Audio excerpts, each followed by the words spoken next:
Varicose veins కి సరైన చికిత్స కోసం సంప్రదించండి ఎవిస్ హాస్పిటల్.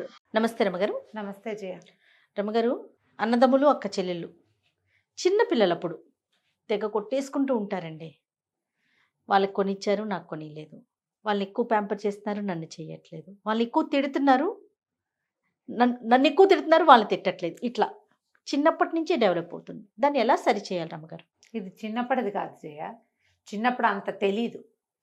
ఆ చిన్నప్పటి జ్ఞాపకాలు ఏమైనా ఉంటే పెద్దయ్యాక వస్తాయి అవి. చిన్నప్పుడు వాడిని ముద్దు చేస్తున్నారు, నన్ను ముద్దు చేయట్లేదు లాంటి భావాలు వాళ్ళంతటా వాళ్ళకి పుట్టవు జయ. ఎవరైనా కల్పిస్తారు. ఏదో ఒక సందర్భంలో అంటారు, వీడంటే వాడిని అంత బాగా చూడలేదు కానీ వీడిని బాగా ముద్దు చేస్తున్నారు. ఇప్పుడు పక్కన వాళ్ళే అంటారా రమగారు? చక్కగా అంటారు, పని పాట ఉండదు, నోరు కొవ్వు ఉంటుంది, ఇట్లా అక్కర్లేని మాటలు. అంతే కదా. సాధారణంగా ఏమవుతుందంటే జయ, ఇద్దరు పిల్లలు ఉన్నారనుకో, మీరు మీ సొంతాన్ని ఆలోచించుకోండి. ప్రతి వాళ్ళు కూడా ఫస్ట్ బేబీ అప్పుడు తల్లిదండ్రులకి అనుభవం ఉండదు, భయాలు ఎక్కువ ఉంటాయి. ఫస్ట్ ప్రెగ్నెన్సీలు కూడా ఇటా జాగ్రత్తగా ఉంటారు. సెకండ్ ప్రెగ్నెన్సీ ఈజీగా ఉంటుంది. తల్లులు అలాగే ఉంటారు, తండ్రులు కూడా అలాగే ఉంటారు. ఎక్స్పీరియన్స్ కదండి, ఎక్స్పీరియన్స్ వస్తుంది. ఈ మొదటి బేబీకి జాగ్రత్తలు, శ్రద్ధ, భయము, అనుమానాలు, కంట్రోలు. వాళ్ళని నిన్ను చాలా అద్భుతమైన దానిలాగా ఏమనాలంటే ఆదర్శ భారత స్త్రీగా పెంచాలి, ఆదర్శ భారత పురుషుడిగా పెంచాలి, ఇలాంటి భావాలు ఉంటాయి. తర్వాత ఏమో పైన వాళ్ళ పెద్దవాళ్ళ ఇంపోజ్ కొంత ఉంటుంది. చాలా కేరింగ్ తోటి ఎక్కువ కేర్ తీసుకుని టైట్గా పెంచుతారు. ఈ పెద్దవాళ్ళకి రెండో వాళ్ళకి ఒక 5-6 సంవత్సరాలు, 2-3 ఏళ్ళ గ్యాప్ ఉంటే అంత తెలియదు. 2 ఏళ్ల గ్యాప్లో అంతగా తెలియదు. ఒక 5 ఏళ్ళు, 4 ఏళ్ళు, 6 ఏళ్ళు, 9 ఏళ్ళు, 10 ఏళ్ళు ఇట్లా గ్యాపులు వస్తాయి చూడు.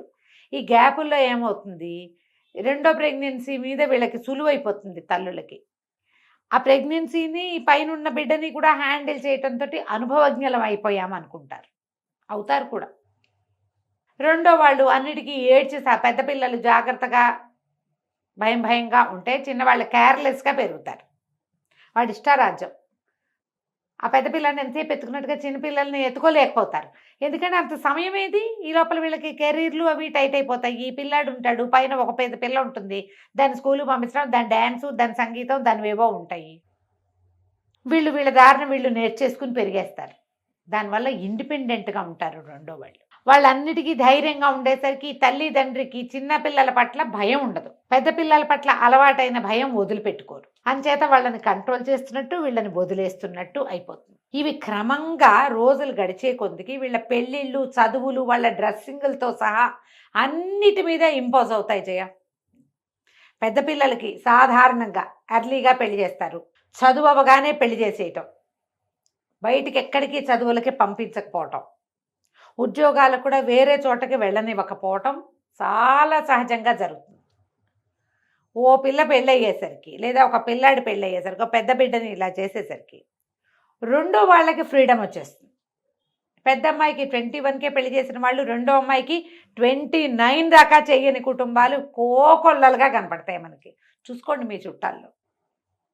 అక్కడి నుంచి ఇంకా ఇందులో కూడా పెద్ద అమ్మాయికి ఉన్న కంట్రోల్ రెండో అమ్మాయికి ఉండదు. పెద్ద అమ్మాయిని జీన్స్ కూడా వేసుకొని ఇవ్వాల, రెండోది ఫ్రాకులు వేసుకుని తిరుగుతుంది రెండో పాప. పెద్దదైనా సరే ఫ్రెండ్స్ని తెచ్చేస్తుంది ఇంటికి, ఫ్రెండ్స్ ఇళ్లల్లో ఉండిపోతుంది, ఊళ్ళు వెళ్ళిపోతుంది, ఫారిన్ వెళ్ళిపోతుంది. క్రమంగా ఈ ఇంట్లో పనులకి డిసైడింగ్ ఫ్యాక్టర్ రెండో పిల్ల అవుతుంది చాలా విషయాలకి. పిల్లైనా పిల్లోడైనా, పిల్లైనా పిల్లవాడైనా రెండో వాళ్ళ ఇది రోప్ ఎక్కువ కనపడుతుంది ఇళ్లలో. ఎందుకంటే ఈ పెద్దవాళ్ళని ముందే బయటికి పంపించడమో, ఉద్యోగాన్ని పంపించడమో, ఆడపిల్లలైతే పెళ్లి చేసేయటమో చేస్తారు. రెండో వాళ్ళు ముందు నుంచి అవలంబించిన ఈ ఇండిపెండెంట్ నేచర్ ఉంటుంది కదా, అది అన్నిట్లలోనూ దాని ప్రభావం చూపిస్తుంది. ఇవి పెద్దవాళ్ళంటే ముద్దు, చిన్నవాళ్ళంటే లేకపోవటం, లేకపోతే పెద్ద పిల్లల మీద లక్ష్యం లేదు, చిన్నవాడంటే ముద్దు, మా అమ్మకి ప్రేమ, మా అమ్మకి ముద్దు, ఇలాంటివి చెప్పుకుంటారు. ఈ మధ్యలో వీటికి చుట్టుపక్కల ఎలిమెంట్స్, చుట్టుపక్కల ఇళ్ళవాళ్ళు, కజిన్స్, ఇంట్లో పెద్దవాళ్ళు, వాడంటే ముద్దు, వాడిని ఒప్పుకున్నారు, వీడినైతే ఊరుకోలేదు, వీడిని పంపలేదు, వాడిని పంపారు అని ఇలాంటి డిస్కషన్స్ అప్పుడు ఆ విషయాలు బయటపడతాయి. ఈ పిల్లల మనసుల్లో అవి ఉండిపోతాయి. ఏ తల్లైనా ఇద్దరు పిల్లల్ని ఒకేలాగంటుంది. మహా అయితే ఒక పురుటికి నొప్పులు ఎక్కువ, ఓ పురుటికి నొప్పులు తక్కువ, ఒక పురుటికి టైం చాలా తీసుకుంటుంది, రెండో పురుడు సులువుగా అయిపోతుంది. వీడు ఈసీగా పుట్టేశాడు, వీడితో చచ్చానమ్మా నేను అంటారు. ఆ పిల్లాడు పెద్దవాడు మా అమ్మ నాతో చచ్చాననింది, నేను చాలా హర్ట్ అయ్యాను అంటాడు. అదొక క్యాజువల్ థింగ్గా తీసుకోరు. ఇంకొకళ్ళు ఉంటారు, 3 పిల్లలు. ఈ కథ కూడా చెప్పాల్సింది. మూడోది అన్వాంటెడ్ చైల్డ్, అనుకోకుండా ప్రెగ్నెన్సీ వచ్చింది, ఉంచుకున్నారు. ఆవిడ ఎప్పుడో సందర్భంలో వాళ్ళ అమ్మ నవ్వుతూనో సరదాగానో అసలు దీనికి అందలుచుకోలే, ఇది వచ్చేసిందంటూ, నేను అన్వాంటెడ్ చైల్డ్ని మా అమ్మకి, నాకు ఎంత కష్టంగా ఉందో నాకు ఇప్పటికీ గన్స్లో గుచ్చుకుంటుంది అని ఓ పిల్ల మనకు చెప్తుంది కౌన్సిలర్లకి. ఆ తల్లి ఆ పిల్ల హర్ట్ అవుతుంది అనుకోదమ్మా, మామూలుగా చెప్తుంది. లేకపోతే ఏదైనా బాగా డబ్బు ఇబ్బందులు అవి వచ్చాయి అనుకో, ఆ 2 పిల్లలతో ఆపేస్తే సరిపోయేది, దీన్ని తెచ్చాం, దీన్ని చేయలేసి వస్తున్నాం అంటారు. పాప అన్నీ చేస్తారు. ఈ పిల్లలు అన్నీ చేయించుకుని దొబ్బి అలా అనాలన్నమాట. చక్కగా చేయించుకుని అన్నీ ఆ అమ్మ అన్న మాట మాత్రం గుర్తుపెట్టుకుంటారమ్మా. ఆ మాట అంది మా అమ్మ, నన్ను ఇలా అంది, నేను ఎప్పటికీ మర్చిపోను.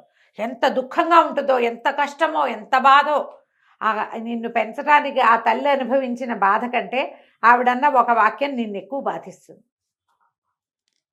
ఇవి ఇవి పెద్దవి చేసుకుంటారు. మా అమ్మకి పెద్దవాళ్ళంటే ఇష్టం, నేనంటే ఇష్టం లేదు, నేను నన్ను అనుకోకుండా కన్నది కాబట్టి నాకు శ్రద్ధ చేయలేదు, అక్కకి 2000 డ్రెస్ కొని నాకు 1500 డ్రెస్సే కొంది. ఇలా ప్రతి దాంట్లోనూ దాన్ని తీసుకొచ్చుకుంటారు. అన్నిట్లలో నీకు ఎక్కడెక్కడ నువ్వు బాధపడుతున్నావో ప్రతి చోట అమ్మకి ఇష్టం లేకుండా నేను పుట్టాను అనే పాయింట్ని తెస్తారు, యాడ్ చేసుకోవటం. నిజానికి నీకు అన్నీ జరుగుతాయి, వాళ్ళ శక్తికి మించే చేస్తారు. పెద్ద పిల్లల కంటే చిన్నపిల్లలకి పనులు ఎక్కువ చేయాల్సి వస్తారు. పెద్ద అమ్మాయికి 21 పెళ్లి చేస్తే రెండో అమ్మాయిని 30కి చేస్తే ఎన్నేళ్ళు ఆ రెండో పిల్లని తల్లి భరించిందమ్మా, అవునా? అవి గుర్తుండవు, తట్టవు అసలు మనకి. మనం ఏది హర్ట్ అవుతున్నామో, ఏది హర్ట్ అయ్యామో దాని చుట్టూతానే సాలిగూడులాగా అల్లుతాము మనం. ఈ గూళ్ళు అల్లుతూ ఉంటే అసలు విషయం ఎంత చిన్నది, సాలి పురుగు ఒక చిన్న పురుగుని తెచ్చి పెడుతుంది అక్కడ, అది ఇంతే ఉంటుంది, సాలిగూడు ఇంత ఎత్తుంటుంది, నువ్వు ఇంత అల్లుకున్నావు. అసలు విషయం చాలా చిన్నది. ముఖ్యంగా మా అమ్మ ఇలా కూడా చెప్తారు, మా అమ్మ సరిగ్గా పెంచలేను, నన్ను బాగా చూడాలి, నేను నా పిల్లల మధ్యలో ఆ తేడా చేయను. మొన్న ఎవరో చెప్పారు, చెప్తా ఇదో కూడా. మా పెద్ద అబ్బాయి బర్త్డే గ్రాండ్గా చేశామండి. రెండో అబ్బాయి 7 years తర్వాత పుట్టాడు. వీడు బర్త్డే చేయకపోతే, వీడు అన్నయ్య బర్త్డే ఫోటోలు ఉన్నాయి నా బర్త్డేలో లేవు అంటే, నాకు బర్త్డే ఎందుకు చేయలేదు అని అడుగుతాడని చేసామన్నారు. మాకు అసలు ఇబ్బందుల్లో ఉన్నాం, చాలా ప్రాబ్లమ్స్లో ఉన్నాం. నాకు హెల్త్ బాగోలేదు, మా మామగారు పోయారు, ఇంకేదో అయ్యింది, మా ఆయన అమెరికా వెళ్ళారు, అసలు అవకాశమే లేదు. కానీ పిల్లాడు హర్ట్ అవుతాడేమో పెద్ద అయ్యాక, నా బర్త్డే చేయలేదని చేసామంటారు. రెండో పిల్లలు చురుగ్గా యాక్టివ్గా చకచకలాడుతూ ఏదైనా నేర్చేసుకుని ఏదైనా చేసేసి ఏడుపు కొట్టుగా లేకుండా, కింద పడినా వాడే మళ్ళీ లేచేస్తుంటాడు. పెద్ద పిల్లలేమో ఎంతసేపు ఏడుస్తారు, భయపడతారు, బెంగపెట్టుకుంటారు. వాళ్ళని కాచి కాపాడాలి. మీ అమ్మ నిన్ను వదిలేసింది, వాడిని ఎత్తుకుంది అంటారు. నిన్ను లేదా దానికి ఫ్రీడమ్ ఇచ్చింది, నీకు ఇవ్వలేదు. ఎప్పుడు కూడా ఎవరి జీవితం వాళ్ళదే. అమ్మ నాన్న ఇద్దరికి సమానంగానే చూస్తారు. వ్యవహారాల్లో హెచ్చు తగ్గులు అవుతూ ఉంటాయి. వీళ్ళ మీద ఒకళ్ళ ప్రేమ ఎక్కువ, ఒకళ్ళ మీద ప్రేమ తక్కువ ఏముండదమ్మా. ఫస్ట్ కిడ్ కాబట్టి వాడంటే ముద్దు, లాస్ట్ కిడ్ కాబట్టి వీడంటే ముద్దు, తండ్రికి పెద్దవాడు కావాలి, తల్లికి చిన్నవాడు కావాలి, ఏముండదండి. అలా జరగదు అసలు. ఇవన్నీ వ్యవహారాల వల్ల మనం ఊహించుకుంటాం, జరిగే వ్యవహారాల పట్ల వల్ల మనం ఊహించుకుంటాం అంతే. మనం సొంతంగా పిల్లల తల్లులు అయ్యాక మనకు తెలుస్తుంది. అందుకని నేను రెండో కిడ్ని నేను బాగా చూడలేదు కాబట్టి నా కిడ్ని నేను బాగా చూడాలని నేను ఒక్క కిడ్నే కన్నానని చెప్తారు. అవును రమ్మగారు, విన్నా నేను కూడా. నేను అందుకే సింగిల్ ప్రేమ భాగమే పెట్టుకోవడం ఇష్టం లేదు నాకు. ఇదివరకు 14 మంది పిల్లలు ఉండేవాళ్ళమ్మా. మరి 14 మంది పిల్లలు ఉండేవాళ్ళు, 10 మంది ఉండేవాళ్ళు. ఏ తల్లికి ఏది ఎక్కువ ఉండదు, తక్కువ ఉండదు, అంతా ఒకటే, అన్నీ ఒకటే రకమైన పేగు తెంచుకోవటమేనమ్మా. ఆవిడ రక్త మాంసాలు ఇస్తేనే కదా ఎంతమంది ఉన్నా ఒక్కళ్ళే ఉన్నా. అదే కదా. ఈ భావాలు ఇవన్నీ కూడా మనం పెంపొందించుకునేవే తప్ప జరిగిన సందర్భాలు ఆయా సమయాలను బట్టి ఇవి జరుగుతాయి. పూర్వం మనం పెద్ద ఆడపిల్లలకి బాగా పెద్ద కట్నాలు ఇచ్చి మంచి మంచి సంబంధాలు చేసి 5-6 ఉంటే చివరి వాళ్ళకి సంబంధాలు చూడలేని స్థితిలో నాన్నలు వచ్చేసే పరిస్థితులు కూడా కనపడేవి.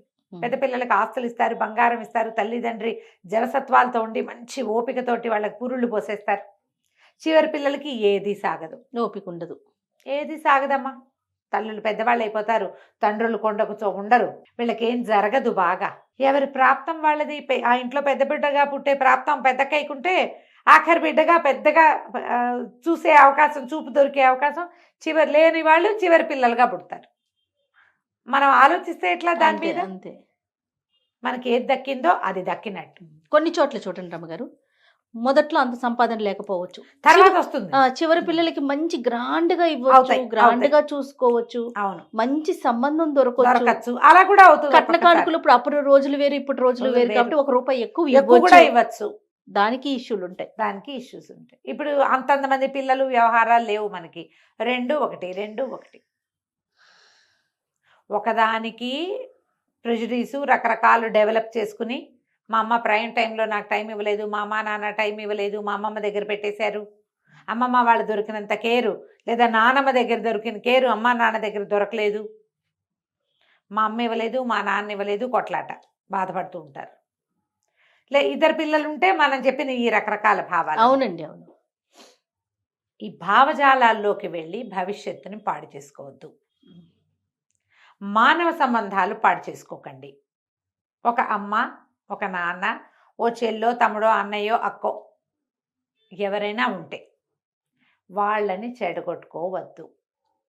మీ పెంపకం మన రోజుల్లో నిన్నున్నట్టుగా ఇవాళ ఉండదు, ఈ సీజన్లో ఉన్నట్టుగా ఇంకో సీజన్లో ఉండదు, ఈ సంవత్సరం ఉన్నట్టు ఇంకో సంవత్సరం ఉండదు. అలాగే ఈ ఒకే సిచ్యువేషన్లో నిన్న యాక్ట్ చేసినట్టుగా ఇవాళ మనం యాక్ట్ చేయలేకపోతాం. ఇది లోక సహజమైన, మానవ సహజమైన, అత్యంత సహజమైన విషయంగా ఆలోచిస్తే మీకు జరిగినవన్నీ మామూలుగా కనపడతాయి. మనమైనా ఈ సిచ్యువేషన్లో ఇట్లాగే యాక్ట్ చేస్తాం. నేనైతే అట్లా చేయను అంటాం. అందులోకి వెళ్తే కానీ మనకు తెలియదు. అంతేగా, ఆ సిచ్యువేషన్ మన నెత్తి మీదకి వస్తే మనకు అర్థమవుతుంది. అవి రావు ఎప్పటికీ. అవతల వాళ్ళని మనం అపార్థమే చేసుకుంటాం. ఒకవేళ రకరకాల అపార్థాలు అయ్యి జీవితంలో మీరు బాధపడుతూ ఉంటే వాటిని ఈ రోజుతో వదిలిపెట్టేయండి. మర్చిపోవటం సులువు అంట, మర్చిపోవు, పట్టుకుంటావు, ఏం ఉద్ధరిస్తావు? టెన్షన్ తప్ప. మరి నీకు థైరాయిడ్ వస్తుంది, అనవసరమైన అతి ఆలోచనలతో డయాబెటీస్ వస్తుంది. శంఖచక్రాలు సాధించకండి. భుజాల మీద ఉన్న బరువుని వదిలించుకోండి. లేక లేక దొరికిన మానవ జీవితాన్ని, లేక లేక దొరికిన కుటుంబ జీవనాన్ని పాడు చేసుకోవద్దు. మీకు మీరు హాయిగా టైం ఇవ్వండి, హ్యాపీగా జీవించండి. రైట్ రమ్ గారు, నమస్తే. నమస్తే జయ.